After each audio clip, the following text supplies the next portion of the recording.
நான் மிகவும் மகிழ்ச்சி அடைகிறேன்.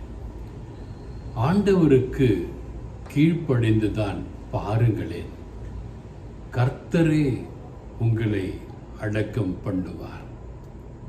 ஏன்? வானத்தில் உள்ள ஏஞ்சல்ஸ் உங்கள் சரீரத்திற்காக வந்து போராடி, உங்கள் பிரச்சனைகளுக்காக வந்து போராடி உங்களுக்காக யுத்தம் செய்வார்கள் என்ற தலைப்பின் கீழ் இன்று வேத வசனங்களை பார்க்க போகிறோம்.